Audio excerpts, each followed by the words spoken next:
Primordial Radio.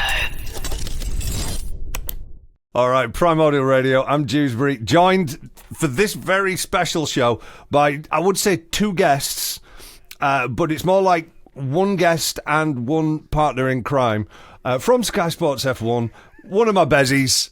You may know him from Crofty's tracks on Primordial Radio. The one and only David Croft. You all right, mate? You recovered from download? Do you know what? I'm still a bit sunburnt from download. My ears are still ringing from download. And I am still on an absolute buzz from spending a few days in a field listening to great heavy metal. I don't know why I don't do it every year. Oh, yes, I do, because I'm at a racetrack instead. But it was mega. Loved it. Well, that brings us on to our guest for this very special show. Guitarist, producer, programmer, streamer, everything. And looking at his Instagram, Crofty, it is basically fast cars, watches, and heavy metal. It was like looking at your Instagram feed, to be honest. Misha Mansoor from Periphery. You're right there, sir. Welcome. Hey, thanks for having me. How you guys doing? Mate, we're good, doing man. great. How's that like? So, Crofty, Misha, I was going to introduce you two, but you guys have been chatting recently, haven't you? Like, how on earth has that come about, where Crofty and Misha Mansoor being mates is a thing? Well, we were introduced by a friend of a friend.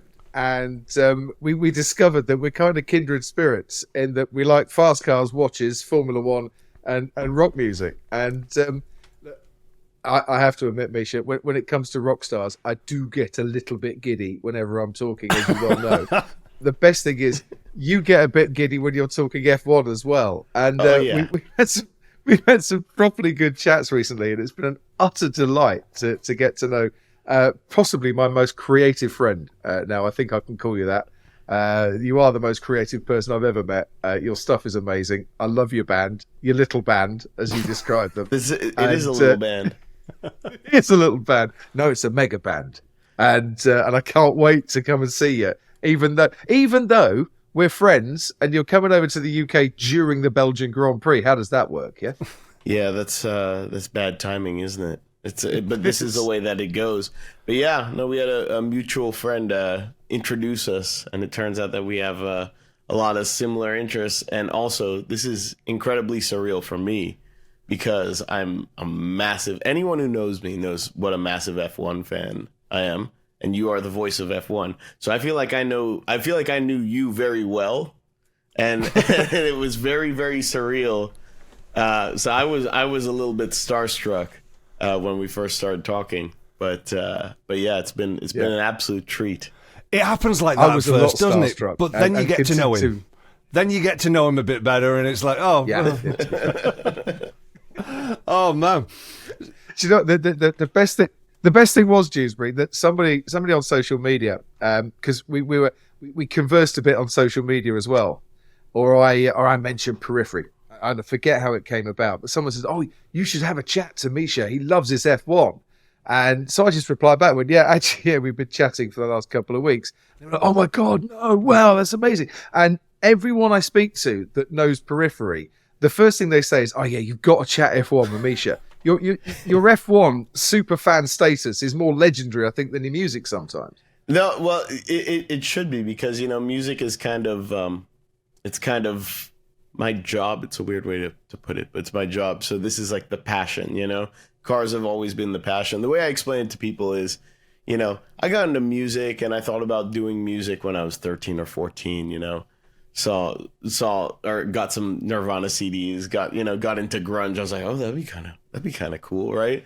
But cars have been an obsession since my brain booted up. That's like, I don't think there's a day that's gone by that I haven't thought about cars in some fashion. So, and that obviously extends to racing. And then I think just with my penchant for or not penchant, but like love for engineering. I'm not good at engineering, but like my love of anything that deals with engineering, it makes sense that I would gravitate towards Formula One, especially because it's just the height of everything. It's the most. What happens when you just put everything towards a car, irrationally so? What do you end up with? And I not only love seeing it, but it develops. It's something that develops throughout the year, and I think that's so cool.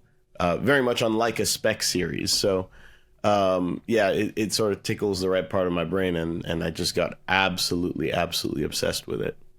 So, Misha, what's your for anyone who doesn't know or doesn't follow your Insta or anything like that, what's your history with cars?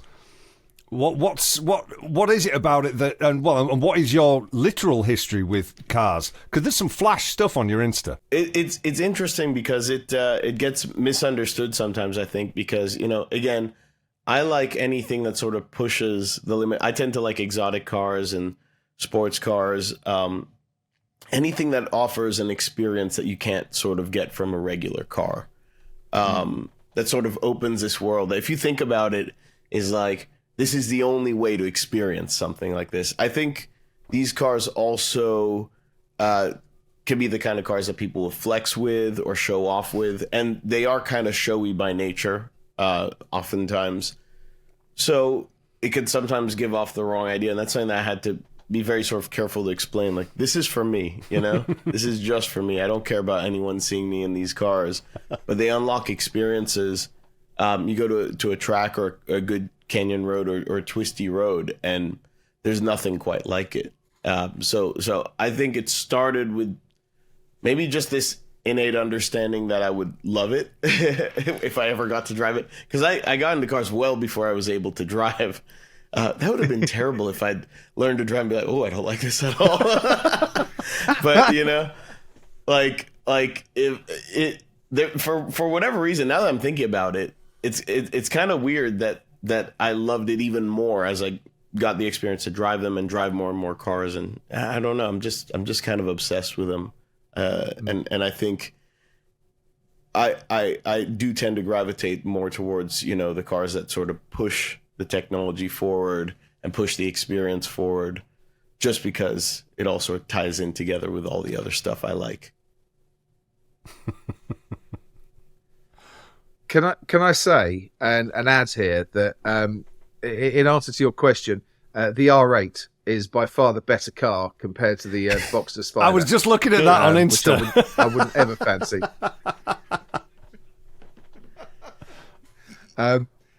That was I can't go with a Porsche. Yeah, oh, really? Oh, we're about to fight. Yeah. We're about to fight now. Yeah. Bring it on, because I have two of them. Okay, I say I can't get with a Porsche, and I'm not a Porsche fan until I got loaned one a couple of years ago, and it was brilliant, and I did enjoy driving it. But there are more fun cars out there than a Porsche, like the Alpine that I was driving last week. Now that was a fun car. Yeah, well, we don't get that car. That's a car that I really wish that we got out here. But. Yeah? But there's a few cars that you guys get. I kind of when I post those things, I generally have a pretty good sense of what I'm going to do. I just try to get the discussion going. Though I will say that got enough discussion to where I was like, I wonder, because so many people are saying the Boxster Spider. So to fill people in if they don't know what we're talking about, I am in the market for another car, for something. I want it to be naturally aspirated and manual, an experience car. Again, the 0 to 60 won't impress anybody. I want the sound, Yeah. Maybe something that we got to figure out how to get back in F1, right? Just saying. Sorry. It's coming. I promise you. I know. I have faith, by the way. I have a whole rant on that too. But yeah, it's this is a dying breed. Very much like Formula One's been leading the way of the turbocharged hybrid era, and we see that sort of ending up in road cars and whatever. And it's great. It's wonderful for efficiency, reliability, all that fun stuff, and a lot of power. There's this bygone era that's very attractive, and enthusiasts love it. So interestingly, I think we're in like a bit of a golden age of cars, because the Boxster Spider I'm talking about, that was released very recently. If you think about it, it's a manual Porsche with a flat 6. Again, it's no stat on a stat sheet would tell you why that car is awesome. But I've driven one a few times in the canyons, and I was just absolutely blown away by it just puts a smile on your face. To quote James May, it has a lot of fizz, right? Did you get that? Did you get that fizzing feeling? R8, that fizzing feeling that he talks about was like, ooh. It's got the fizz. It's got the fizz. You know when a car's got the fizz. And that's kind of like the most important thing for me these days. The R8, I would say, might be less fizzy as like a driving experience. But man, it's so cool. The gated manual and a V10. And V10s are very, very special engines. We could get nerdy here if you want from a musical We already standpoint. have. Carry on. Yeah, V10s are so cool, and I think, Crofty, have you noticed that like people tend to really love the V10 era of Formula One more than anything else? Yeah. So this is an interesting thing. Yeah. Sorry. Because V12s were too loud. V8s weren't bad, but V10s shattered your rib cage in a beautiful harmonic way. When I first started going to Formula One, before I got the commentary gig, it was V10s and going down to Silverstone, and this wonderful high-pitched banshee wail as the car came towards you, and then your rib cage and all organs would vibrate as the car then kind of carried on its way, and through cops it would go, and that was utterly beautiful. Now, to be fair, working as I do at F1 now, I wouldn't notice the difference because I'm in a commentary box and I've got headphones on, and I'd have to turn the sound down a touch.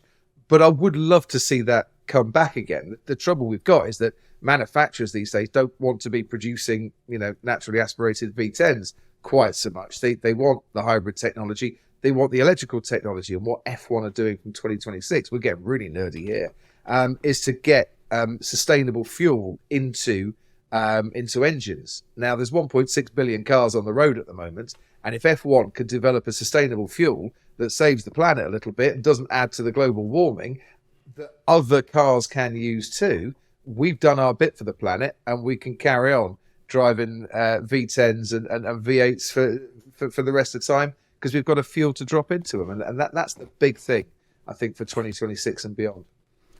I have high hopes for that.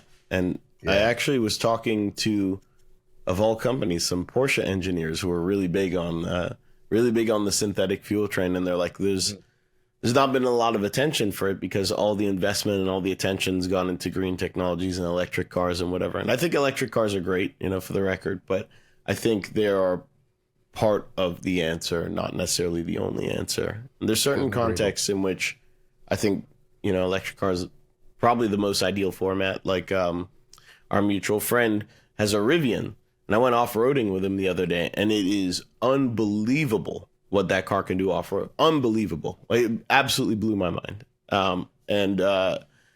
Trucks, things like that, or like a city car where you're just going around town, makes a lot of sense. But, enthusiasts, I always find with electric cars, it's always like good for an electric car. Like the Lucid is phenomenal. It really is. But I'd take an Alpine over that, a lightweight sports car over it every day. That's a lot slower. I'll sort you an A110 out in a couple of weeks. I'll try and get it back again. And, that'd be it. We'll go and have a blast, mate. It's a country lane specialist. Yeah, no, that's exactly what it looks like. But yeah, I had a little nerdy fact for you guys. So I always wondered if, I think people are always smarter than people give them credit for, because you may know a lot about a field and you'd be like, this is why, blah, blah, blah, blah, blah. But I think a lot of people may know or understand something. They just don't have the words to describe it or the terminology to explain it. But a good friend of mine, Charles Cornell, who's this brilliant jazz musician, jazz pianist, he actually is the one who told me about this. It's blown my mind because it's so obvious in hindsight. But each engine configuration basically produces a different like chord, basically. Mm-hmm. So and it has nothing to do with it being like inline or V or the angle of the pistons or anything like that. This will always be consistent. It may be more refined or more obvious depending on the engine's construction and the headers and whatever, blah, blah, blah. But fundamentally, 4 and 8 cylinder engines will be an octave. So that's why you'll only ever really hear like one pitch out of them, right? And they're generally the least exciting. And they get exciting because manufacturers like Ferrari will just cause them to rev really high. And obviously an F1 car will rev really high, so that'll be exciting. a 6-cylinder engine and a 12-cylinder engine will do a fifth. So that's like a power chord on a guitar. And like engines already have kind of a distorted quality, so it lends itself really well to that. So those are kind of exciting. Think about Porsche flat sixes. Think about, the V12 era. You'll hear like a power chord, and it's really, really cool. And again, if, that's revving really high, then that's very exciting. But the V10 is a major third, but separated by an octave. So that's thirds are always exciting because they have what's the term? It's early and I can't think, but they have additional harmonics, like secondary harmonics. So it kind of creates a chord. You're hearing more notes than there actually are, and it's a very rich sound.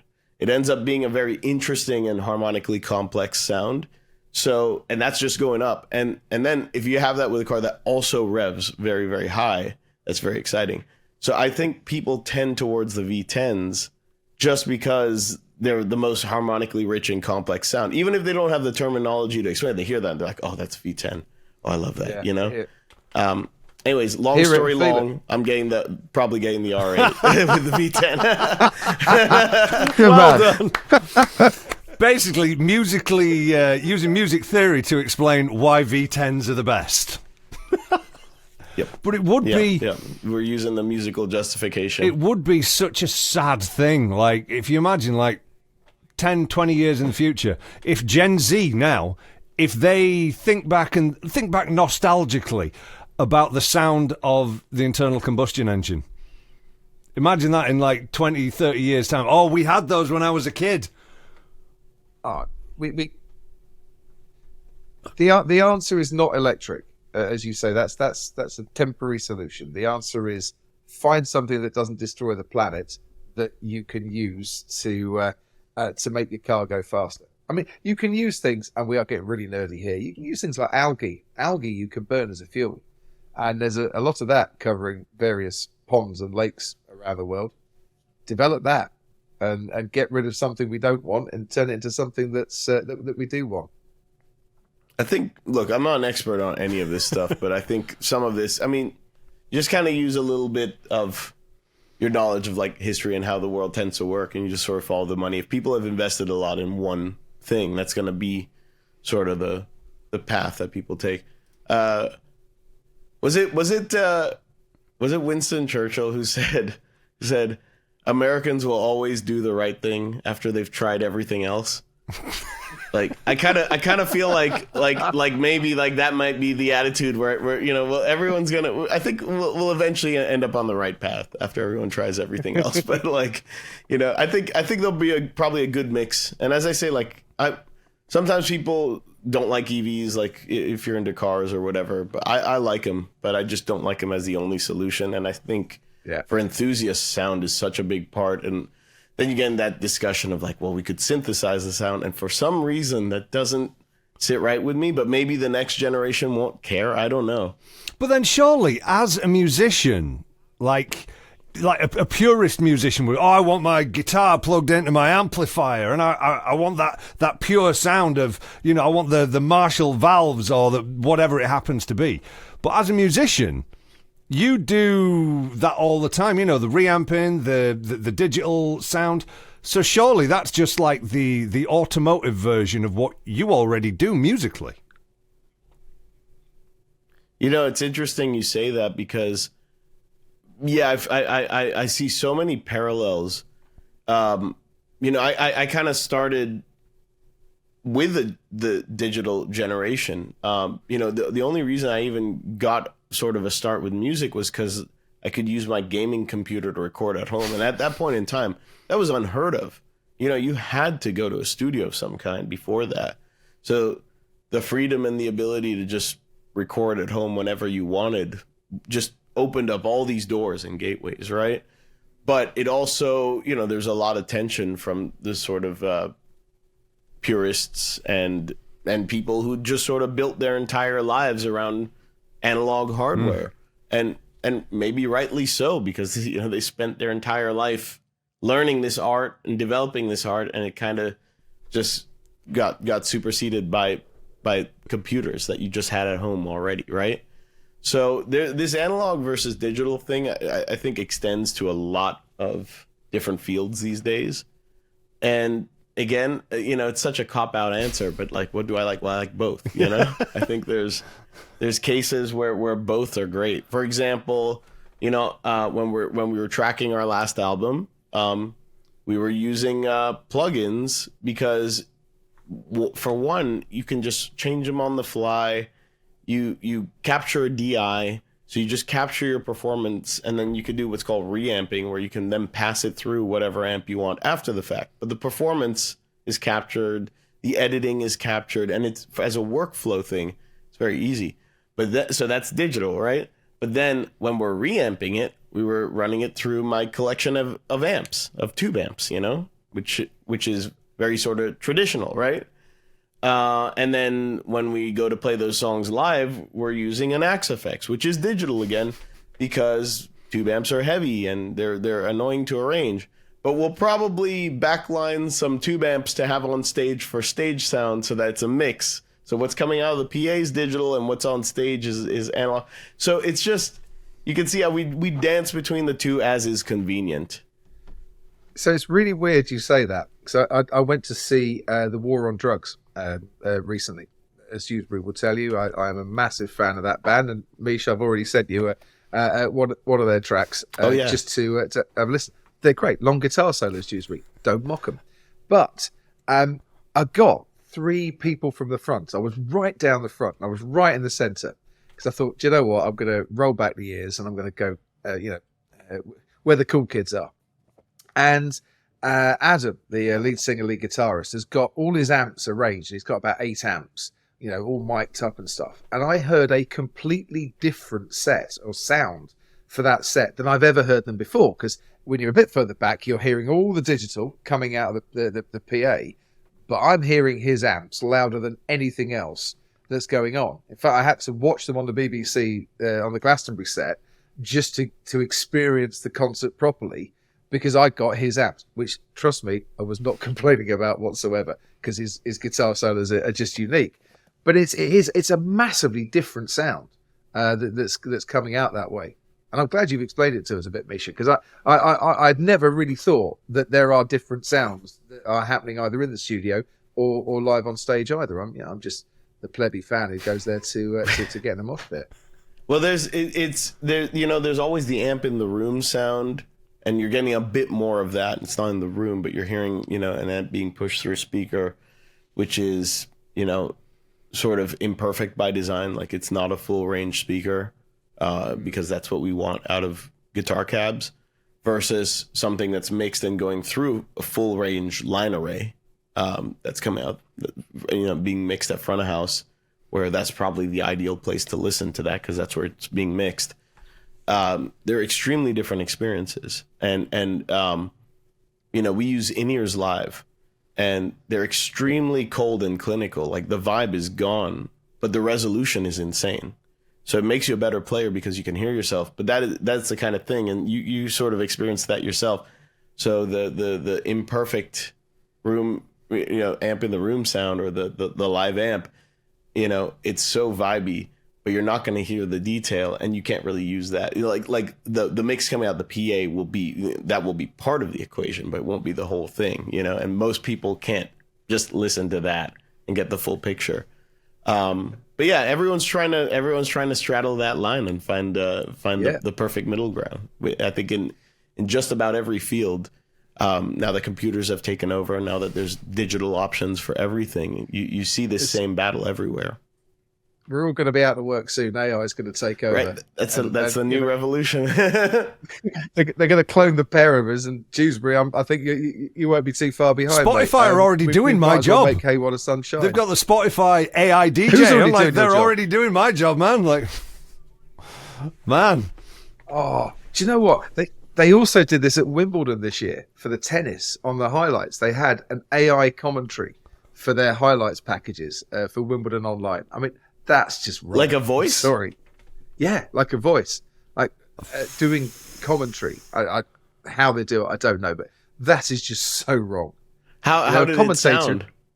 I don't know. I refuse to listen to it. I read about this. I would never listen to that, because a commentator is your storytellers, your narrator. They're there in the moment. It's their passion that is helping you love the sport that you're watching. That cannot be done by a computer. Well, it can, but it's not right. Yeah, I mean, this is a pretty interesting thing because I think all three of us are in trouble. Yeah.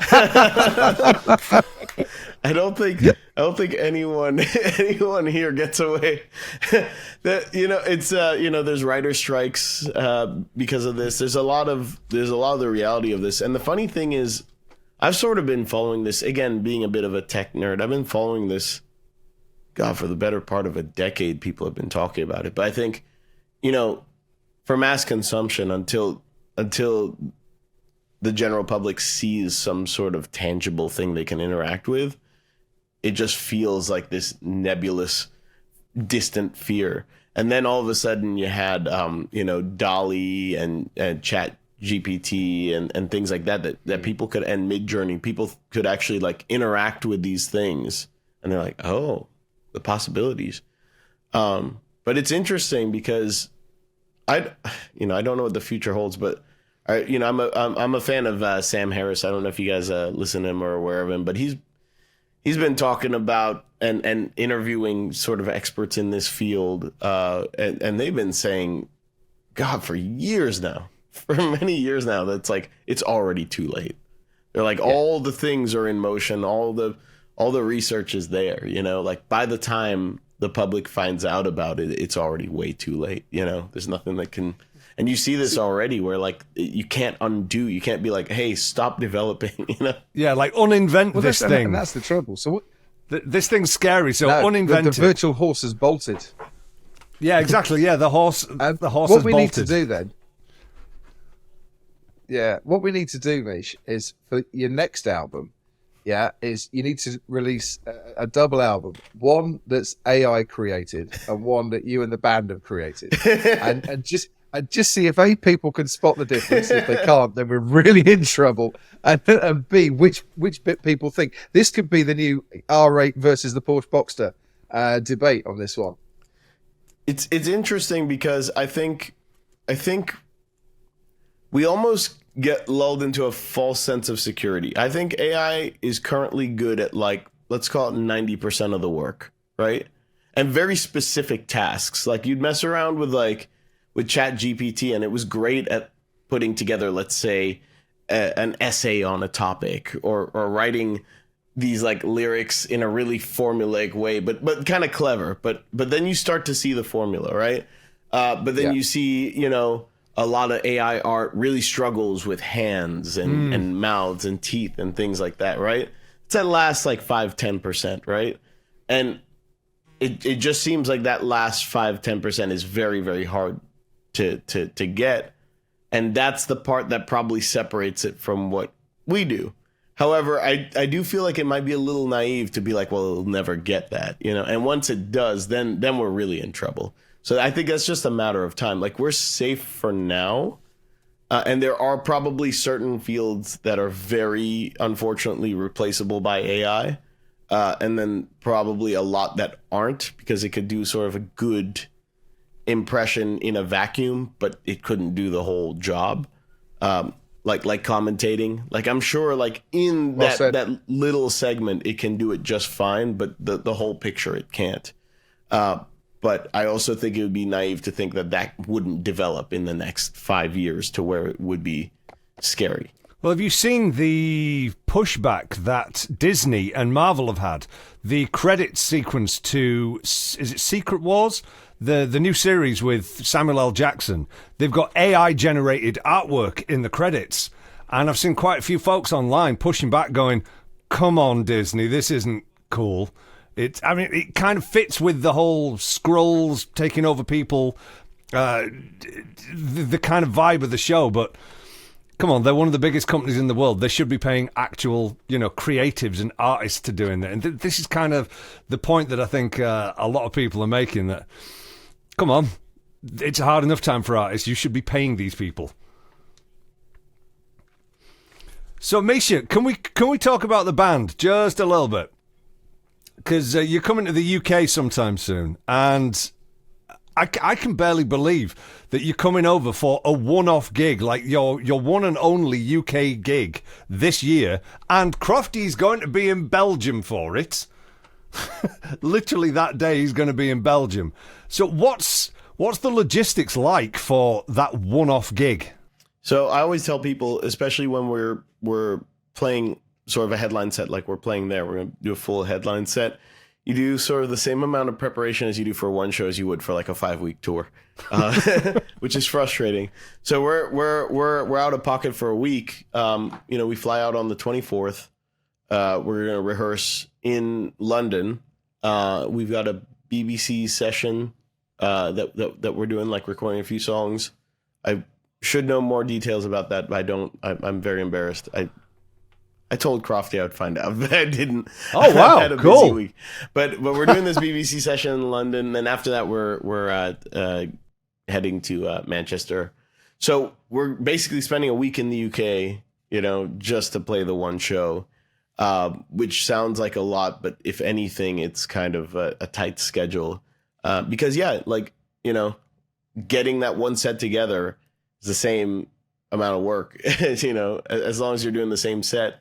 Every night, which we do. Our set's kind of on rails. So if we played, 30 more shows after that, it would still be about the same amount of preparation. But it's just the one, we're just doing the one festival. We're getting kind of strategic with our touring these days. So this is sort of part of that. We haven't played a show in the UK in, I want to say 3-4 years now. It's been a very long time. So I'm very excited. It's one of our best, if not our best market. Like London and Manchester in particular are like two of our best markets in the world. We're obviously playing Manchester. I imagine people may travel. We'll see. But yeah, very excited for that show. It's not just you that's getting excited for that one, man. Like, you're on the Sunday night. Cannot wait to see Periphery on the Sunday night. But the lineup across the weekend, like Sleep Token on the Friday night, they have blown up in recent months, presumably since they were booked for this festival. I mean, they've just sold out Wembley Arena. I mean, man. But then on the Saturday as well, you've got Igor, which, oh man. So, Mish, I assume that you are familiar with Igor? Oh, yes. How about you, Crofty? Yeah, that's one of the characters in Winnie the Pooh, right? Yeah, he was like the donkey that had no tail. I believe that would be Eeyore, mate. Oh, sorry. Sorry, yes, I'm getting confused. No, I'm not familiar Misha, with Igor. can you do the honours and can you explain all right, what Igor are, Crofty? If you ask someone, what style of music would you like your band to be? And you respond with, yes. Yes, that's exactly it. Would you say that's pretty exactly it. So there's electronics in there. There's programming. There's black metal. There's baroque music in there. There's accordion. Yes, there's black metal accordion, which is one of the greatest things in the world. Yep. It's really hard to describe, and I would say it's definitely not for everybody. But I love it. I think it's genius. I'll be so stoked. So you're going to be there on the Saturday night for Igor? I don't know if we're playing the same day. I don't. If we're, I hope we're there. I know we have obligations, but yes, if I can see them, I'll be very happy. I'll be very, very happy to see them. I'm also a little intimidated. I think when we agreed to this, Sleep Token was big, but not like they blew right up. Like, let's put it this way: if we were headlining and playing the same night, that would have flipped. It'd be like you're no longer headlining because they are much, much bigger than we are. Probably in the time that the deal was negotiated and announced. Like it sometimes happens like that. And fair play, man. This industry is a hustle. If you can get away with something like that, man, all more power to you. So you think Periphery should start wearing masks? I don't know. Create some intrigue. Go viral. How about it's really that? funny that you say that because we. Not that we're not going to do. I know that the way I answer that sounds like we're about to do that. We're not going to do that. The big reveal here. No, we had we're on our we own our own record label now. We kind of own everything. We've always had a very strong vision of what this band's going to be. So, kind of having control over that, or people on board who genuinely understand what we're going for, is pretty much necessary for us to move forward. However, our old label head did suggest something like that to us.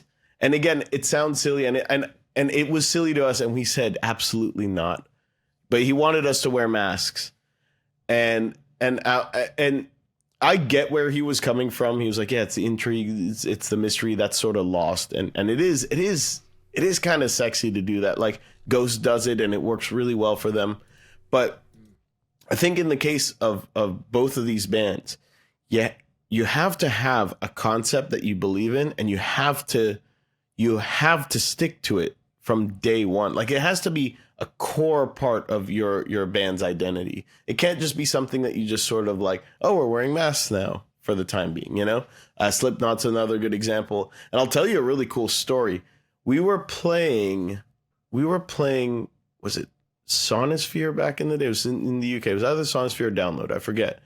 But Ghost was on right after us. So this tells you like when that was. This was before they were kind of well-known or a big thing. And I'd heard of them, but I hadn't even heard their music before. And I remember, you know, it was like a rainy weekend. People, like, there was like mud everywhere. You're just walking around. But they arrived, as we were like packing up, they arrived like in a van, like just a van all together, and all wearing robes and masks and whatever. That's like how they arrived to the stage. They were like carted in a van to the stage as that. Didn't say a word to anyone, walked on stage and started their set. And I was like, what is this, you know? And to see the commitment to the bit, like at that point when no one cared, like that's kind of what you needed. You really need to have a concept that you stick to. So we couldn't sell it. And we're kind of like the accessible, nerdy guy band, you know, like we're kind of the opposite end of the spectrum where it's just like, we're kind of just like you, you know, because we are. And it would just be very tough. And I wouldn't be able to do that in any genuine way because I don't have a passion for being in a mask or anything like that. But I think if you do and you can pull it off, it seems to be something that people like. So, you know, if I was smart, I would do it. Why? Yeah, but why copy other people? I get the feeling Periphery, a band that sets a trend, doesn't follow a trend. And sets, oh no, we just rip off Meshuggah. We just rip off Meshuggah. That's all we do. Yeah, no, they're like my favorite band in the world. I know, I know what you're saying though. Yeah, it's less about. I don't care. I say this all the time, and I can't stress it enough. I don't care about being original. I just care about being genuine. Like I don't think I'm a particularly original person. I don't think, but I also don't chase it. Like it has no importance to me to be original. Like that's someone's opinion. So who cares? But I know if I'm being genuine. But if you're not original, who else is doing what you're doing then? Because one of the things that really turned me on to the band when Dewsbury, you know, said, "Oh, I think it was Satellites, wasn't it? That I did a thing called Crofty's Tracks where I picked some tunes and I played Satellites, and Dewsbury went, "Oh, Periphery, you love them. You need to listen to more." So I did, and I didn't hear other bands in you. You listen to the new album. I don't hear bands going from the intense metal stuff into jazz, into a bit of electronica, because there is a bit of electronica in there as well, because I've been listening to it with a much more keener ear recently, into some kind of soft rock type ballads that are going on. You're encompassing the full spectrum and a little bit more, and I don't see who else is doing that. Yeah, I mean, but this is kind of what I'm saying. I appreciate that. It's always for the listener to sort of decide. But because the listener decides, I feel like chasing originality is a difficult thing, and it's maybe a fruitless thing because you'll never really know if you got it or not. You talk to 10 different people, you get 10 different answers. I guarantee there's people out there who will argue that we're one of the most unoriginal bands ever and will really feel that with every fiber of their being. So for them, that's real. However, I can tell you with 100% certainty that the last album was genuine. Like we genuinely tried. We gave it everything that we had. That I can tell you, and that no one can argue with. They could be like, "Oh, it doesn't feel like it." I'd be like, "Well, don't care. I know that I did." You know. So I loved it. I absolutely love the last album. There's no big banger single on there as well. There's nothing that I'm listening to that says they're doing that because they want a classic track to get lots of radio play. We kind of messed up there, actually. We got too... Because it came time to do music videos, and they're like, why are all your videos 6 or 7 minutes long? I was like, yeah, that's going to cause us problems, isn't it? So the next album's going to have a couple short songs just because it's too expensive. This is where sometimes having someone down your back being like, you guys should write a shorter song. Because we don't pay attention to that stuff. We're like, oh, this is great. And then we're like, oh, yeah, we don't actually have a good short song or like a good single. Like everything is just way too long. Hey, you live and you learn, you know? I love that you don't actually think of that when you're making like the new album.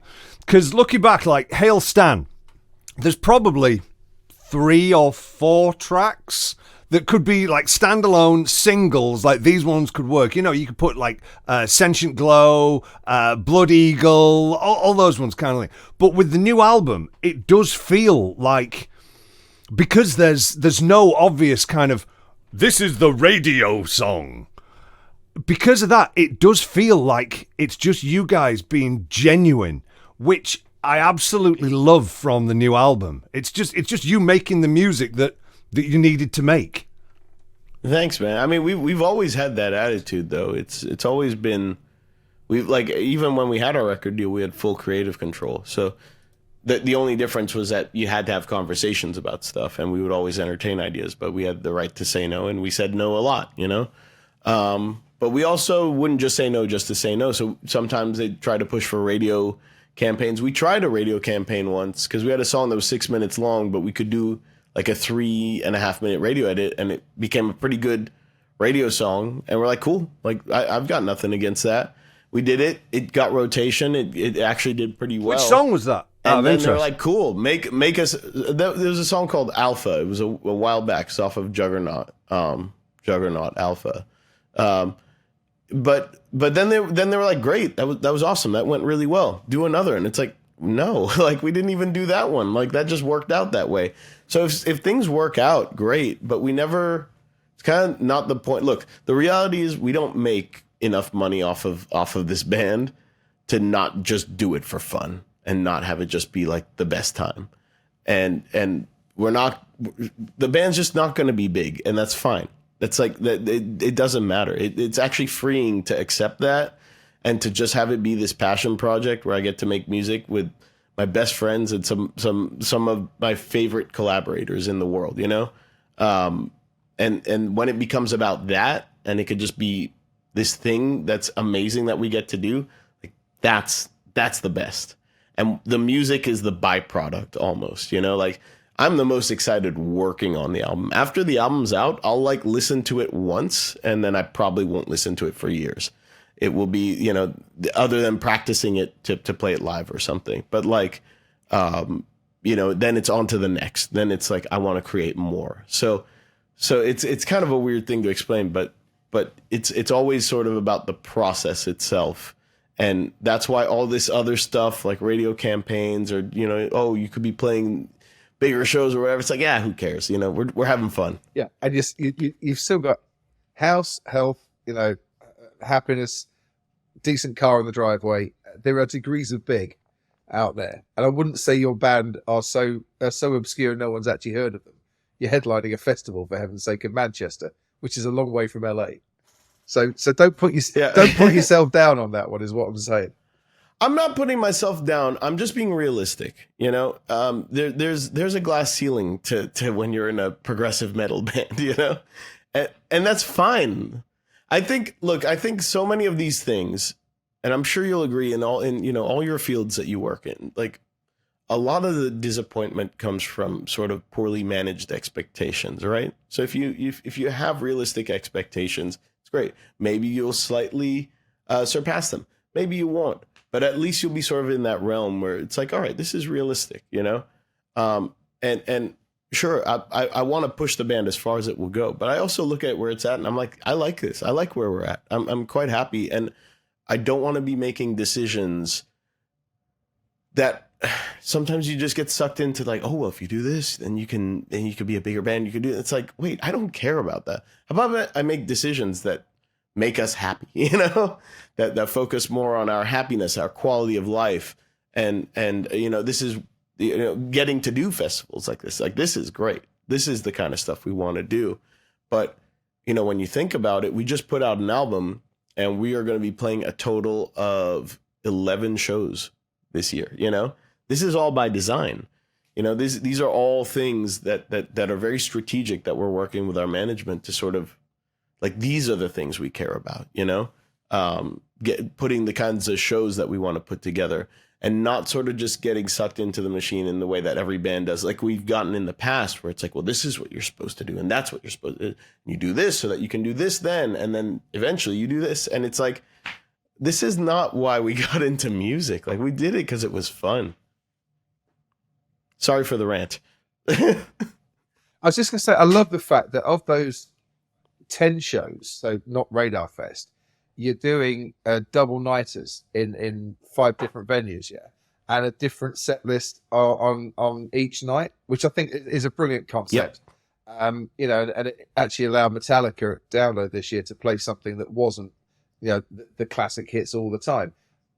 That's the way forward for me. If you're doing something because it's fun and because it makes sense to us and it brings us happiness, then those double nighters, I think, are an outstanding idea. And I hope when you finally do get to come back to the UK, we get a bit of that as well. That's my request for tonight. This is an interesting thing. So we, I have to give our booking agent credit. He's the one who presented us with this idea. And at first we were like, wow, that's really weird. But it's only really weird because you don't see a lot of bands doing that. But I could see it being the kind of thing that if it works well, so we're going to be, guinea pigs with this. But if it works well, it could be a viable way to tour.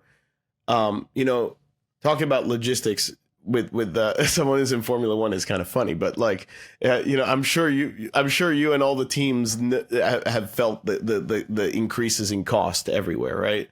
Well, this is just as true in the touring industry. This, for musicians, the margins were always razor thin. It's an industry where even massive bands that you'll see, like, wow, there's thousands of people there. It's like they gross a lot of money, they net very little. That's just the reality of it. It just costs a lot to put on a show when you look at all the expenses. And all of those expenses have gone up. Like, the conversation I have with all my musician friends right now is like, wow, that's the most money we've ever spent for the worst bus we've ever been on, And it's just the reality of it. So now, I mean, we have turned down European tours. We've had friends turn down or cancel European tours because they're not economically viable. And, we don't mind going somewhere and breaking even, but losing money at this point, now that we're like 12, 13 years in or whatever, it's like not what it's about. No, and it's not. I can't justify it. We're not building ourselves up anymore. So paying to play, going out and be like, all right, well, I spent 5 weeks on the road and I paid for that is just kind of unacceptable. And a lot of bands are saying that. So this is where you're seeing more creative things, and this was one of the solutions. Is like, all right, well, so actually, just to clarify a little bit. There are 2 anchor shows. There's a show in Anaheim near LA on the West Coast. There's a show in Worcester near Boston on the East Coast. Those are like, we're just doing one set, and then we're doing 2 nights in Denver, Chicago, Dallas, Fort Worth, and the Baltimore, Washington, D.C. area, basically. And those are the 2 different sets. We have to learn 3 hours of material. It's one of the most ambitious things we've done. I'm very, very terrified. But as you said, we can now afford to bring back a lot of older material, because normally we're very fortunate to where whatever the latest album we put out tends to be the one that resonates with the fans. It's the one that people want to hear, gets the best crowd reaction. And sometimes we want to bring back old songs, but we just don't have the set time, and Spencer, our singer, he's doing the most work. And there's a certain point where he's just like, I mean, I'm sure you feel it as a commentator where you're like, all right, my voice is done, and if you want me to do a month of this, my voice is done after this point, so. Yeah, 6 races in 7 weeks to finish off next season. Round about Abu Dhabi, the last 10 laps. That could be the end. Right? I know that you feel the same thing. The voice, and it's your body. It's something that like I've played sick as a dog, and you might not even have known it. But like, you know, when you're using your voice, like you gotta take care of your voice. Can't overuse it. So anyways, my point is just our sets can only be so long. So this allows us to bring some older material in, and we're definitely thinking about doing that, playing some stuff that we haven't broken out in like close to a decade. So that'll be fun. It'll be a good treat. And we get to do these shows kind of the way we want. We're underselling them. We're doing small rooms, which, you know, between you and I love small rooms. God, they're great. They're intimate. The energy's palpable. Like it's fun playing big festivals as like a concept, but usually that first row, I mean, Crofty, you can attest to this. You were near the front. You're still like quite a ways from the stage, you know? And there's this sort of like inversely proportional like law between like energy and the distance of that first row. If they're right up there, man, it's amazing. And then there could be like 10,000 people, but if they're like 10, 15 feet away, like it's almost like they're not even there and you feel like you're on a stage by yourself. So very excited. I think these will be really special. Yeah, no, I'm with you. I download. I saw Skindred from the side of the stage. I have my Dread very t-shirt cool on tonight. Yeah, man. So they were a last minute booking. Download. They couldn't get a proper t-shirt, so they've gone with like the download dog with the whole Dread thing. And I love it. And I've got tickets. There we go. I see it. That's awesome. You see it. So there I am. I'm watching, you know, with 25,000 other people at Download. It was a mega gig. They absolutely aced it, and I was so proud of the band. They're such a lovely bunch of guys, and deserve all the plaudits they're getting. But I cannot wait for the autumn because I've got tickets to go and see them in Southampton. I've got tickets to see them in Cambridge. Small little venues of about 1,000 people where I will be right in the middle of the mosh pit and doing the Newport helicopter. Dewsbury, you're going to have to come down and join us, mate. I might need protection for my own good on this one because I you know what I'm like at a Skindred gig, but it's the intimate feel and an intimate gig where you feel like you are part of the best kept secret on the planet at that particular moment. As a fan, as a musician, it's amazing. Now, you also need to earn a living, so you've got to do the bigger gigs as well, and we all understand that. But yeah, I think if you can do 2 nights, make it small and intimate, and get the decent return, everyone's a winner, yeah? Yeah, knock on wood, it works. And, you know, like I said, we're fortunate enough to where we kind of don't rely on, none of us in the band rely on the band for income anymore. So it's truly a passion project, which is great. You know, between that, owning everything and having full creative control, it gets to be sort of what it was when we first started. And then we get to try stuff like this because worst case, hey, it doesn't work. Maybe we lose some money, but it's not the end of the world, right? And we just never do it again. Or there's, my point is like there's certain bands that like need to tour to make a living, pay the bills. They can't afford to take certain risks because if it goes wrong, it goes very, very wrong. So it's kind of exciting that we're in a position where we could try something like that. And if it works, maybe other bands will do stuff like that because it does reduce the cost of touring. It does reduce the cost of the logistics. And, you know, it makes it so that rather than we're going to everybody, people are starting to come to us, or we're sort of meeting in the middle. We picked our locations very strategically. You know, the U.S. is pretty big, but to try to encourage people to come to us and to sort of explain like, hey, we're doing something really special. So yes, it's a lot of work. And maybe money to come out and see us, but you will be rewarded with something very different from like the usual show that you go to, you know, try to make something special for the fans. So see what happens. Hey, Misha, may I ask your opinion on something that is a fairly hot topic at the moment? Merch cuts.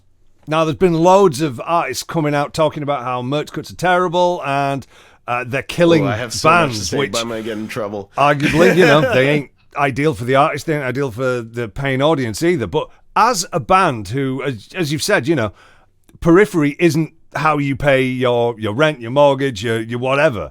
How do you feel about it? What's your take? All right, man, I should keep my mouth shut on this one. I have a bit of a different take.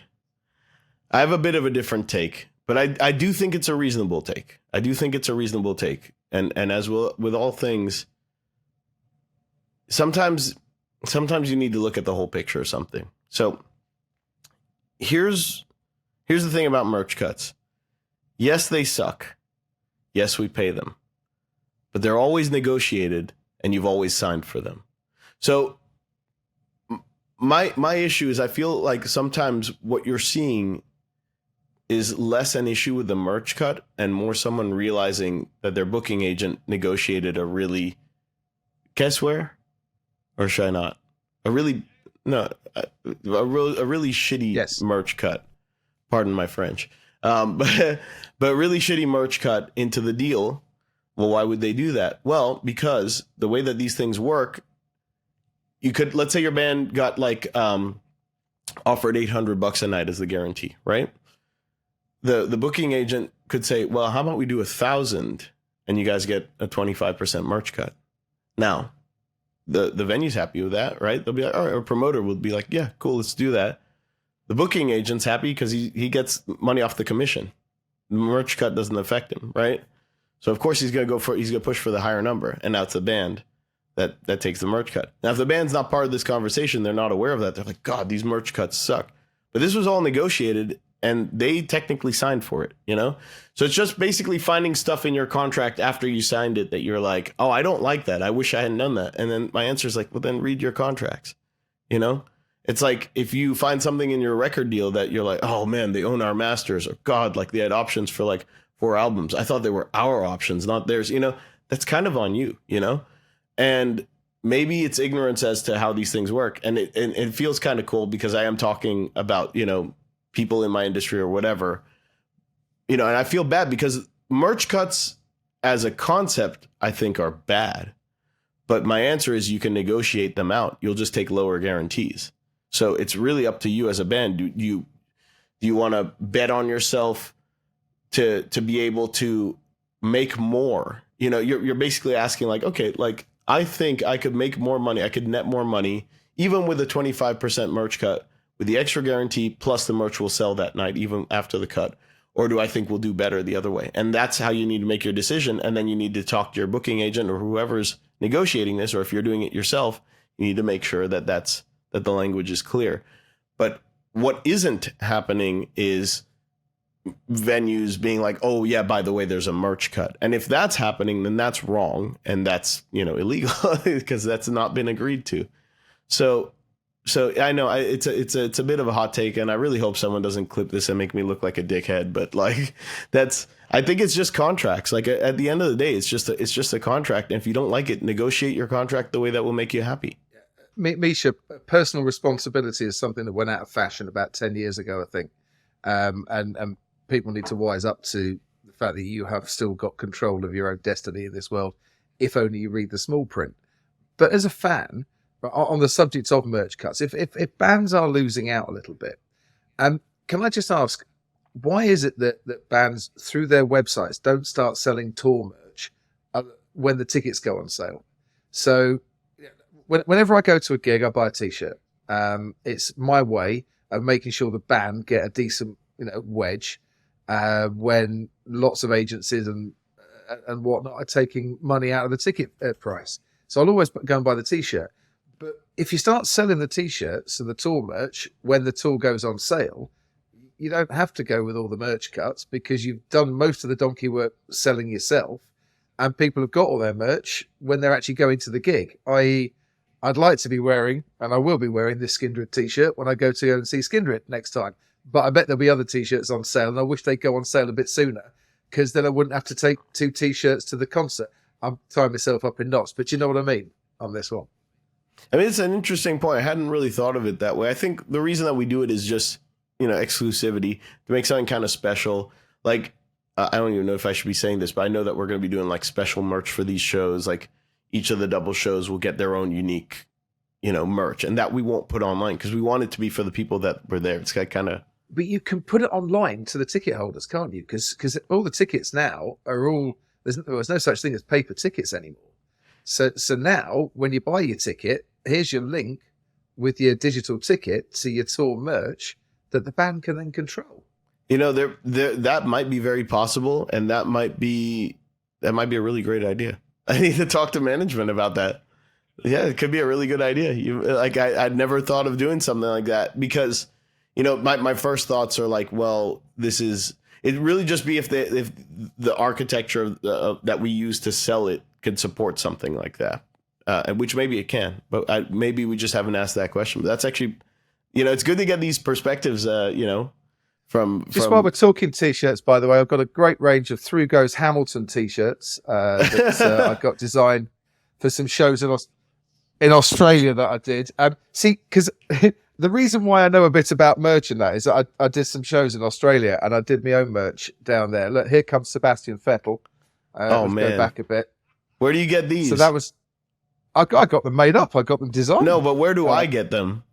Well, you get them when you come over to the UK, and I'll give you a couple, my friend. It's lights out and away we go. Of course, yeah? you gotta have that. You gotta have that. And what you got to have on there to make them authentic is the at Crofty F1. You see? Okay. All right. Makes them nice and authentic. That means I don't have to sign them, because signing t-shirts just ruins them as far as I'm concerned. Yeah. I don't necessarily want to wear a shirt that has a signature on it. I figure that goes up on a wall or something. Do you know it was really weird? I was at Wimbledon on Friday on centre court. I was watching the Novak Djokovic match, which is mega. I've never been to Wimbledon centre court as a fan before. And there was a guy in a Mercedes t-shirt, like a Mercedes F1 t-shirt. So I'm immediately drawn to him. And he's got it signed on the back by, a whole load of people. I think Lewis's signature was on there. But I'm like, A, why would you take an F1 t-shirt to Wimbledon anyway? It's not quite the crossover I was expecting. And B, if you've got your t-shirt signed, why wear it? It's going to rain and it's going to fade. That is not a good idea. I guess it's a flex for some people. But yeah, I don't think I've seen someone do that. But I think I would have had the same thought. I was like, why? Leave that at home. Come on. You got all those signatures on there. Just display it. Put it in a frame, Like it becomes some nice memorabilia that you can talk about, It's not something you wear out. This is the bit where I have to confess that before we started this chat, I literally had to look down and check what t-shirt I was wearing. Because it just wouldn't be cool. We're chatting, and if I show up wearing one of my Periphery shirts... you gotta... That makes me so happy. That makes me so happy, by the way. What are you planning? Like, have you planned? What do you think you're bringing merch-wise? Or do you bring merch for this one-off show in the UK? I don't know what we're doing for merch. I don't think we're going to be bringing stuff. I think we're going to have stuff printed over there. But I don't even think we're selling it. I think that's a thing where the venue sells. That's another thing, by the way. We'll have a merch guy, but there are some gigs where the venue sells and they take a bigger cut, but they're doing the labor. But it's also frustrating for us on, say, a tour, like the last tour that we did, because we are paying our guy, to do merch. So he's just sitting around. He doesn't do anything all day. We're still paying him. I mean, it's fine. Like, he should be paid, but I'd much rather have him be selling, than just have the venue and paying a bigger cut. But yeah, that's the way that goes sometimes. I believe, festivals, that's very common. It's very common that they have the venue sells for festivals. I've got so many t-shirts. I've got so many. Yeah, man. And you, from the sound of it. Yeah, mainly sells to Crofty. He's always there. But there was the lovely moment when me and Crofty, we were queuing up. We got matching Black Crows t-shirts when we went to go see him last year. He got the black one, I got the tie-dye one. Yes. And that was a concert a few years in the making. By the way, I have my tickets for the Black Crows in Austin. Finally, Dewsbury. It's I was meant to go, Misha, for my 50th birthday, but COVID got in the way.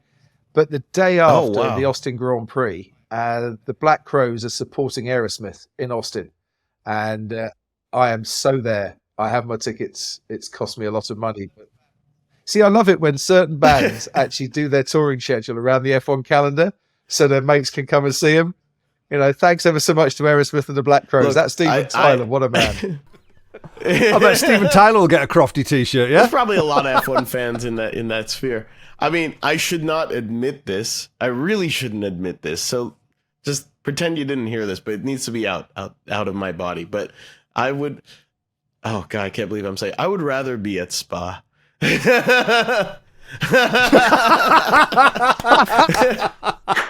Of course he I'm would. so excited. Oh, that's I'm so brilliant. excited for the festival. It's gonna be great. It's gonna be great. I love playing shows. I love playing shows with the band. But there's something wrong with my brain. I would rather be at Spa. Okay, so you're doing the Saturday night at Radar Fest, yeah? No, I think we're doing Sunday. Oh, We're doing the Sunday. Oh, you really have screwed up with that. That's Yeah. appalling. Oh, it's bad. But I'll just be watching. You know, the like literally the only thing I thought was like, well, cool. I can watch the race live before I go on stage. Yeah. I don't have to watch a replay. Okay. Like See- that's a silver lining. But So you like, need somebody with Sky Sports then, right? So because you watch it on ESPN over in the States, so you No, I watch it on F1 TV. Oh, do you? Oh, with your Yeah, yeah. right. Yeah, we can't get F1 TV But in don't the UK, worry, don't worry. I listen to your commentary because you can get your commentary on it. which is absolutely fine by me. It's with Dewsbury with the alternative commentary on there now. But just word to the wise, you can't use F1 TV for live stuff in the UK. So you need. Oh, someone... you can't? No, it's geo blocked because Sky have the exclusive digital man. rights. You see, Dewsbury's got a Sky login. He'll be in Manchester. He'll There bring we his go. phone. I'm He'll gonna bring his steal phone someone's along. login. Yeah, you can watch it on his Sky Go. Dewsbury, I have a job for you. Oh, Misha, man, thank you for making a bit of time. This has been so much fun. Crofty, right, final thoughts, mate. Oh, mate, thank you. Final thoughts are the Hungarian Grand Prix is available on Sky with or without a VPN this weekend, as is the Belgian Grand Prix. And do you know what? There are things that happen in life, and then there are things that happen in life for all the right reasons. And this is a trio that should have got together years ago. And to share an hour and a bit with my two mates, chatting all things. This has been a joy. Thanks, guys. Agreed. Oh, man. So thanks to Misha for hanging out, and thanks to Crofty as well. You can catch Crofty whenever F1's on TV. And don't forget that P5, Gent, is not a genre, is out and available everywhere right now. This has been a Primordial Radio production for Primordial Radio. What are you still doing here? Get out of here! Primordial Radio.